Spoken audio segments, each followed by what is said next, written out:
What's up, guys? Okay, so I figured that's the fastest way to get in here. Today I'm going to go over something that's important to a lot of people. They want to answer some of the questions. I wrote down some of the questions that I would ask for anybody who's running any type of a program, or where did they come from, what makes you qualified, all the things that should be important to you if you're starting this program. Now, I don't always subscribe to the fact that you have to tell all of your story. I don't like hearing everybody's story, but some people can connect more with me knowing where I've been from, knowing what I've been through, where I come from, and maybe that'll help you connect as to why I believe everything is a choice. All right, let's start in on some questions I have here that I would ask if I was you. And feel free to reach out to me and send messages too, so I can know some of the thoughts that you have also. So, first one I would ask is, what makes you qualified to talk about making choices? It's a good question. It's a good question. So when I started writing out Everything is a Choice, I started researching different types of psychology to see, is this hold any weight? And there's patterns in many things. And each one of these patterns is made it so that it gives me more insight on our ability to see that everything has choices built into it. And you're going to see in a lot of further videos exactly how I apply those and how it's helped many people apply them also. So I come from lower middle class family, broken homes. Parents split.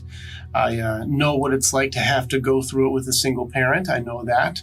My dad came from an extremely abusive household. My uncle, who's somebody I confide in often, he says, you don't understand, is your dad had it the hardest out of all of us, and we came from a world that could only be compared to as Sparta.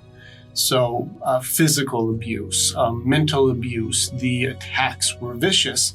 And my dad carried that over as me being the firstborn son was the only thing that he knew how to deal with situations that weren't going his way.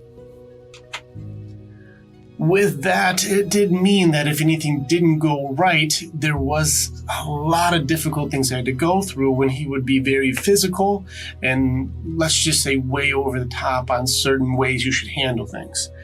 I'm not going to get into the details of the types of abuse that it was, because it's not necessarily the same for all of us. So yes, I know what some really, really extreme versions of things, and I'm not talking about a spanking.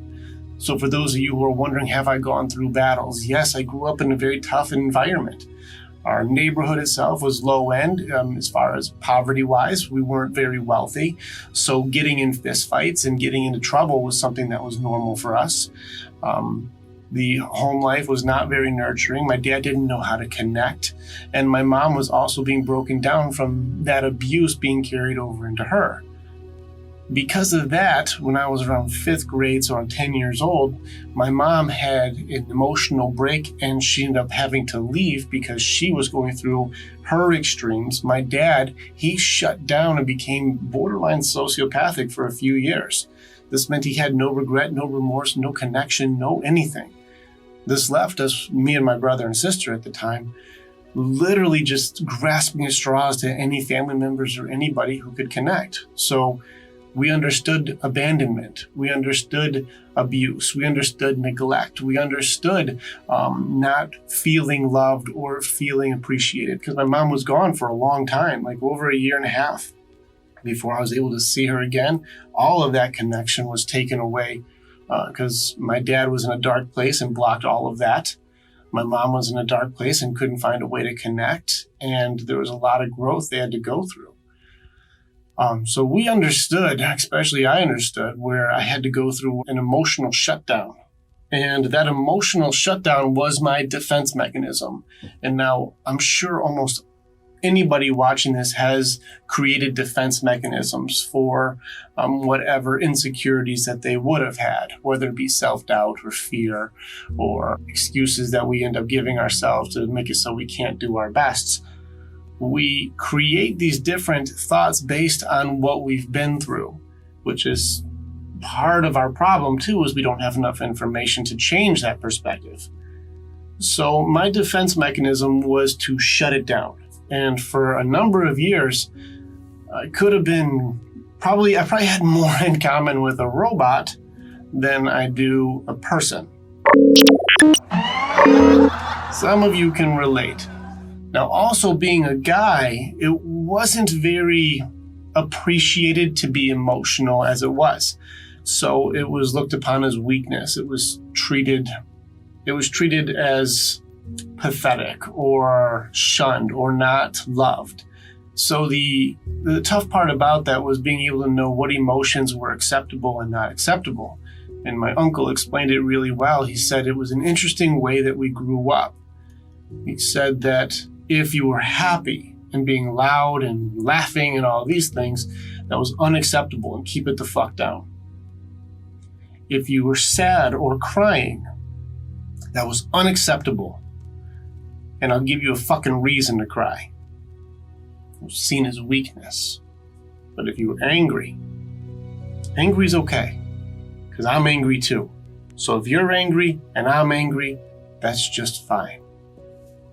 And you grow up with this angry and hard mentality. You're not allowed to show emotion. You're not allowed to show sadness. You shouldn't show happiness. You can't show pride. You can't show any of those things because it's hurt or taken away. That whenever you would open up or whenever you would share, it was turned into a weapon against you. Anything that was a shortcoming or a downfall was quickly exploited. Anything that you would do to challenge the narratives around you was very quickly attacked and told how you're a bullshit artist or you're fake or you're just trying to scam or you're just like, it was always, nothing was ever good enough. So when people say, I know what it's like to come from a world like this, and that was also on top of the physical abuse and the things that were not punishment. This was way beyond punishment. There's a lot you have to go through to say, where can you start to make the choices to take your power back? Now, coming from that environment, and the reason I bring that environment up is because I know a lot of people that we've worked with have come from very, very hard environments. And coming from that type of world makes it so that it's almost impossible to think that there's a different version of what you can have. To even dream seems impossible. Like you're setting yourself up for failure from the start. Being able to take myself from a world like that and be able to see there's hope and be able to work toward a dream is one of the biggest reasons, if I can say I can turn it around from this. A world where I'm not supposed to see anything that would be beautiful or positive or even like a world without color. And then be able to dream in Technicolor and try and create a world outside of that. I hope that my qualifications would show that I know what it's like to be there and then move forward and be able to find a way to believe in yourself again. Next question. Have you ever been through hell and back? Now, because of the way that I grew up, I would say that I know what it's like for a good baseline of really difficult things to go through. Now, one of the ones that I do have a hard time connecting with is everything from physical to emotional abuse, abandonment, self-doubt, fear. I understand all of those ones. I don't claim to have felt or understood the same thing as sexual abuse. I fortunately didn't have to go through that aspect of it, but I know what pain is, and I know what it's like to have to fight out of your own personal hell. The hell that's inside of here and inside of here that stops you from believing that you're worth anything. So, is my story ever going to be the same as anybody else's? No. And nobody's story is the same as mine. But can I relate to what it's like to have a fucking summer home in hell? Yeah. And so I know what it's like to have to claw your way out of the muck. And that's something that I think that many people who have gone through really tough times will find a connection with that to say, this isn't a privileged person. I didn't come from a very, very wealthy family. I didn't come from good means. I didn't come from love and nurture. I didn't come from safety and security. I came from hard work, warrior mentality, and not being really good enough at anything. Highly mistreated and never really appreciated. And I wanted to do something about that world, so we built our own. And that's something that you can do too. Next question. What have you had to face for fear and self-doubt? I guess with fear and self-doubt, being constantly afraid of being hurt when I was a child does change your perspective. And I think that that's something that I've learned also when you're working with people, is that people who have been through really, really tough things have found a way to be able to develop a different type of perspective towards problems. So someone who's been through really difficult things will look at something that may potentially be very stressful and go, I've been through far worse than this, bring this on. And then some people who haven't gone through as much would find a simple thing like ruining a pair of shoes or losing your car keys as like the world's over, or a breakup. Things that just go forward and move on. You'll find that aren't as big of a deal, but if it's your first time or something happens that you feel should have been in your control, even if it wasn't, you'll have anxiety and fear and stress. So growing up in the world that I grew up in, when there's no fear of being hurt because you know you're going to be hurt, so what's there to be afraid of? It changes the way that you look at things. And I almost call it like a soldier mentality. And a lot of men that I talk to can connect with the idea of what I call growing up in Sparta. When you grow up in Sparta, you're taught to fight, you're taught anger, you're taught focus, you're taught to be as strong as you possibly can to be able to handle all of the hardships you're going to go through. But you're also never taught any self-worth, that you're special, you're unique, or you're worth anything more than being a frontline soldier. Now, being a soldier, you may be fearless, but your purpose is not to be able to think. Your purpose is not to grow. Your purpose is not to develop. Your purpose is to go and fight until you die. So you can't be afraid of death. So I found myself overcoming a lot of fear. I have no fear of public speaking. I have no fear of conflict. I have no fear of death. These are things that I've come to terms with. Now, when it comes to self-doubt, well, there was no point of me having any self-assurance, self-confidence, because it didn't matter. It was worthless. I was a half-ass. I was not good enough. I was never meant to be. And what would make it so anybody would listen to someone like me? And I think a lot of you have run into self-doubt, because self-doubt is the meanest asshole you probably know. It's the things that you say to yourself inside your head that stop you from feeling good enough. And self-doubt is an interesting one, because self-doubt masks itself as your friend. Self-doubt says things like, oh, you want to start a business? Are you sure that's a good idea? You've done things in the past that didn't work out. You really want to fail like that? I think we should stay safe. And those weird thoughts like that we have that stop us from our dreams make up a reality or make us question things that are a good idea, that are what you're meant to do. And so every day I've had to struggle against self-doubt. Every day I have to write down, like, overcoming my own self-image of what it is that I'm supposed to be doing in this world to make it in any way a better place. And so self-doubt, is my biggest crutch. Not as much fear. And so it's easy to understand fear for me, but it's harder with self-doubt. And for you, it may be different. You maybe have your entire belief system built on fear, and mine was built on doubt. And this is something that we work through together. Next question. All right. What was your rock bottom? What changed everything? All right. So based on my upbringing, I was raised to be a rage monster. I grew up in an environment where my dad was a quick to anger kind of guy, to say it kindly. So I'll give you an example. My dad, my stepmom, and her mom are sitting down there watching TV. Now, they come from a place where they just do shit. So, my stepmom's mom, so I guess my step-grandma, she just grabs the remote control at our house and changes the channel. Maybe not the biggest deal in the world, but my dad was watching that show. And let's just say, he did not like that one bit. So he looks at her calmly and says, change that back. She's like, no, I don't want to watch that. I want to watch something else. A normal person may have a conversation about the value and what they wanted to watch, or maybe it's disrespectful in my own place.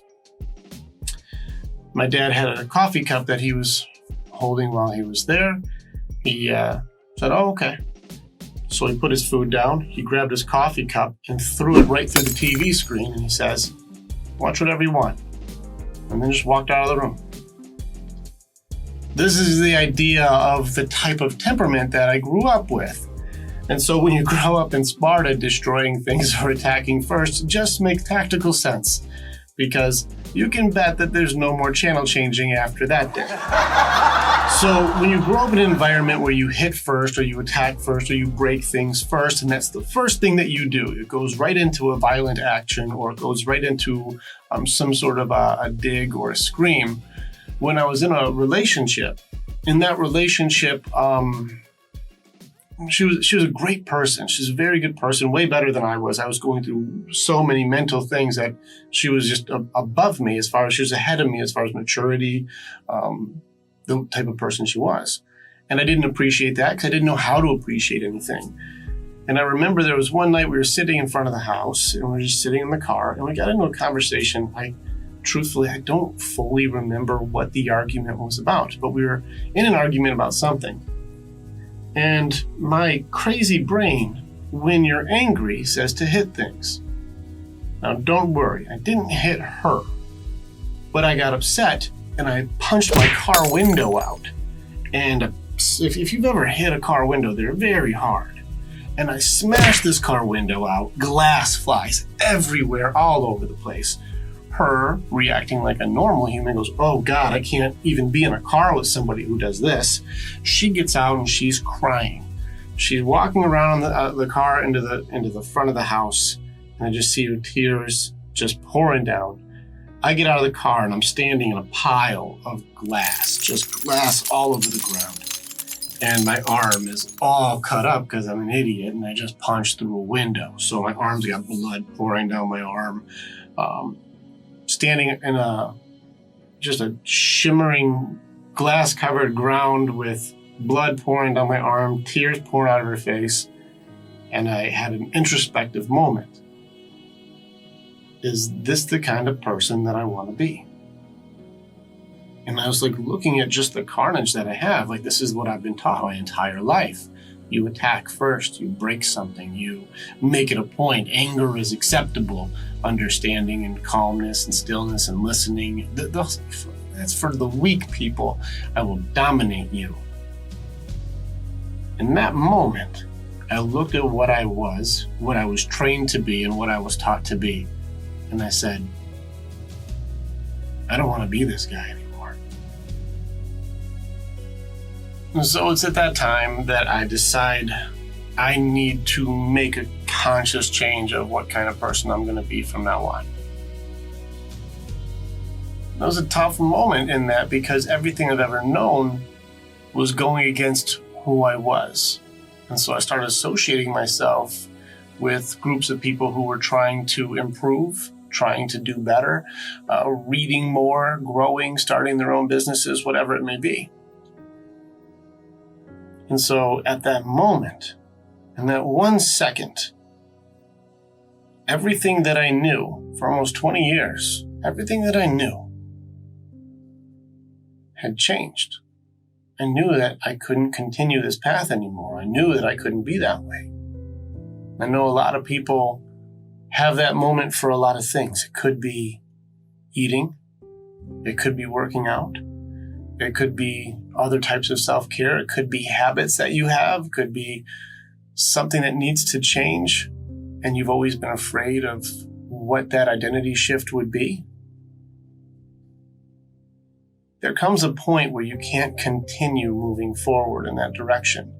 And the kind of man that I was going to be if I continued being a hot-headed asshole was not the kind of man that I wanted to be.